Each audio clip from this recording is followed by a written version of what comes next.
I bow to all the seekers of truth.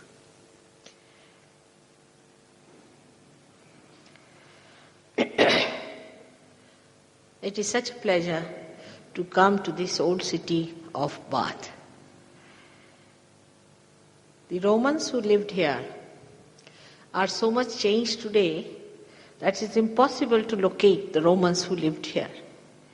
Life has changed in these modern times to a very, very great extent. And the ideas about life is also very much changed. As the society has evolved, we reach a point where we start thinking, what next? As if what Romans wanted, the power, we have enjoyed it now. Then they wanted to have money, possessions, we have enjoyed all that. And seen the nonsense of it. And now beyond that, we are seeking something more, something that is not known as yet. But there's a feeling that we have to search something greater, higher, something that is absolute. This special category exists today in thousands, in millions, I should say, all over the world. And this I call as the blossom time, when thousands have to become the fruits. It's a special time, very, very special time, mentioned in all the scriptures as the resurrection time or the time of judgment or Krita Yuga in the Indian scriptures. It's very clearly written about Krita Yuga in the Indian scriptures that at this time people will have connection with the divine, Sakshat. They will get their realization that they call as Atma Sakshatkar. And everything will be done, finished and completed. This is how they have explained these modern times. But on the other hand, modern time is a time of complete confusion, of complete relativity, where people really don't know what to do with themselves. The value system that was very primitive in the beginning became somewhat rigid because of too many boundaries to the movement of life, movement of mind. And then they started breaking the boundaries so much that they have lost all the shape and forms. There's so much of intermingling into those colors that we had that it's hard to recognize what was human being, what is he, and what is he going to be. The question today faces us is this: are we born on this earth to live, have our food, some insurances, and have some children, grandchildren, and then to die? It's something like animal's life, isn't it? What's so great of becoming a human being? So we understand one thing, that human beings have a capacity to do something great for the collective, for the people who are surrounding them, for the society in which they live. And this itself has given rise within us to this awakening that we have to find out a way and method by which we do things for the collective, for the rest of the world. It's very, very evident, this awareness, that we cannot live alone. There has to be some sort of a connection with the whole, and that we should find out that connection by which we can really spread the goodness, the virtuousness, the bliss of peace. Now, the main thing is that when we start doing any such work or any such social work or any such helpful work for the collective, we develop some sort of an ego within ourselves. It's a very common thing. Like I was a president of one of the organization in India called President of the Blind. And when they wanted to invite the governor, see, very prominent ladies of very high-ranking families, they had a big quarrel among themselves. Who is going to sit next to the governor?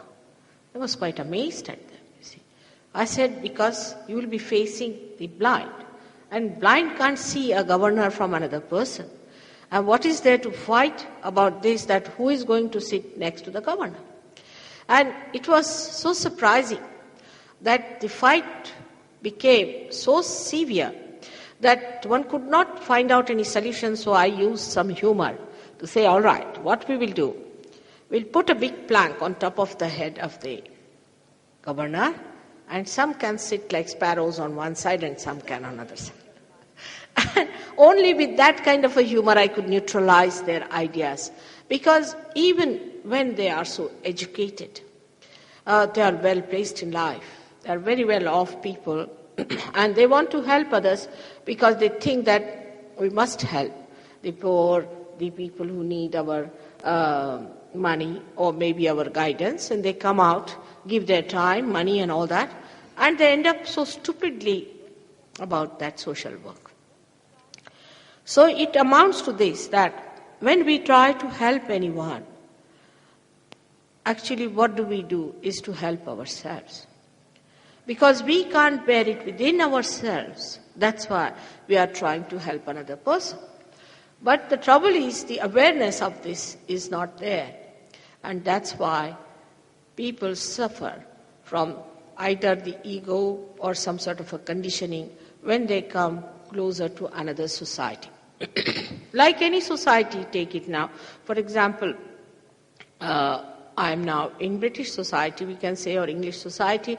When I come here, immediately you have to adjust yourself to that society.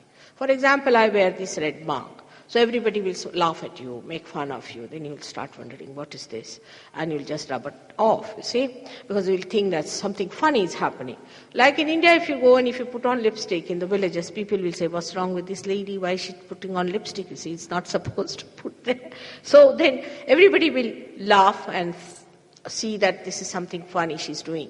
And she will try then to adjust herself to their requirements, and that's how we get into our conditionings.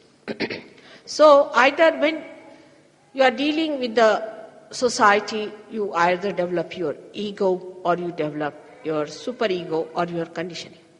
So what is the problem? Why do we develop these things? We should not. We should stand on our right. We should stand as we are. And we should see the whole world as a witness. So the problem is this, that when you deal with the society, you must know that you are the part and parcel of the whole. That everyone you see, whether he is English, Indian or Arabic, are all part and parcel of one great being called God Almighty. And when these parts are not awakened, then they think they are separate and they fight among themselves. Or they condition each other, or they challenge the ego, and like that it goes on. But once they are aware about this collectivity, that they are part and parcel of the whole, they become one. They start moving in unison. Like in helium gas experiment, they have found out that when you start reducing the temperature of helium gas, all the molecules which were fighting with the heat just cool down, and they become so collective that their movement and everything goes in the same direction. Like the birds, they move according to the leader. In the same way, the movement starts. This happening has to take place within us when we talk that we have to have peace in this world, we have to have all the best things, and that people should live peacefully and happily. This is what we have to know, that human beings as they are require a transformation. Unless and until they transform to this new awareness of collectivity, they cannot adjust themselves to society, to another person. Also, you will see that you meet a friend, you say he's my friend, or you say he's my brother, or he's my sister. This my business starts coming, and you feel it's something very close relationship. But suddenly you discover that no, he's my enemy. And then you can become such enemies that you would not believe that you were ever friends, and that you will also expose the another person to such an extent that you are amazed at yourself. This happens to us because we do not know about the person with whom we are friendly, that he is also a part and parcel of the whole, and that we have to awaken that in him, that awareness, so that he realizes that we are all part and parcel of the whole.